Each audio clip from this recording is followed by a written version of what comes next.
May babala raw si MNLF Chairman Nur Miswari kay Pangulong Duterte. Kapag hindi raw lumipat sa federalismo ang Pilipinas, makikipaggera raw si Miswari. Ang mainit na balita hatid ni Joseph Moro.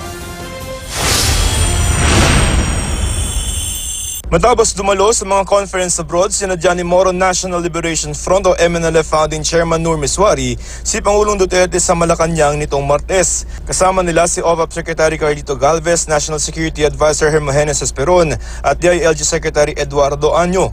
Kagabi, isinapubliko ng Pangulo ang ilang detalye ng kanilang muling pag-uusap. Sabi niya, sige, pero ito ang gusto ko, federalism.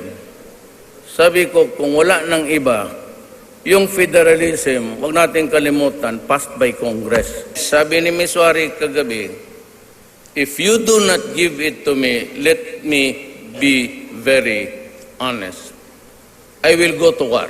Kaya ang gusto ng Pangulo gumawa ng panel para pag-usapan ang lahat. Sabi ko, I understand that, Nur. So, ganito na lang gawin natin. Let's form a panel because we have to inform the people. We cannot negotiate secretly here. Sabi ko, para day to day, they will be briefed kung ano ang outcome, how gusto mo ma-apply ang federal system sa gusto mo. Kagaya ba ng yung BOL o different type? Aminado ang Pangulo na mahaba pa ang trabaho sa Mindanao. Gaya na lamang ng decommissioning ang pagbababa ng armas ng MILF na nakapagkasundo sa pamahalaan. Pero may ibang grupo pa na kalaban gaya ng Abu Sayyaf at ang mga sumusuporta sa ISIS. Nabuo ang Moro National Liberation Front kasunod ng pagkamatay ng Moro recruits sa kamay ng Marcos Armed Forces noong 1968 dahil sa hindi raw pagsunod sa utos para sakupin ng Sabah. Independent Bank sa Moro Republic ang panawagan noon ng MNLF pero dahil daw sa pressure mula sa mga Islamic State, nagkaroon ng political autonomy ang MNLF. Hanggang noong 1977 nahati sa dalawang paksyon ng MNLF, ang isa na nasa ilalim ni Nur Miswari at isa pa sa pamumuno ni Hashim Salamat na kalaunay naging Moro Islamic Liberation Front o MILF.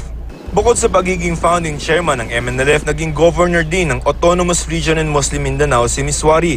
Naging chairman din siya ng Southern Philippines Council for Peace and Development. Pero sa gitna ng pagsusulong nila sa kapayapaan, naging mitsa rin ng mga kaguluhan ng MNLF.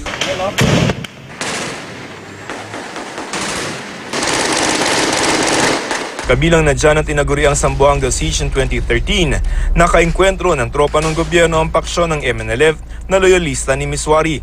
140 ang patay sa kaguluhan sa Zamboanga City na tumagal ng 20 araw.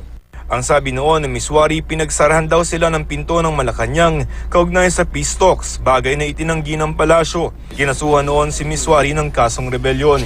Joseph Morong, GMA News.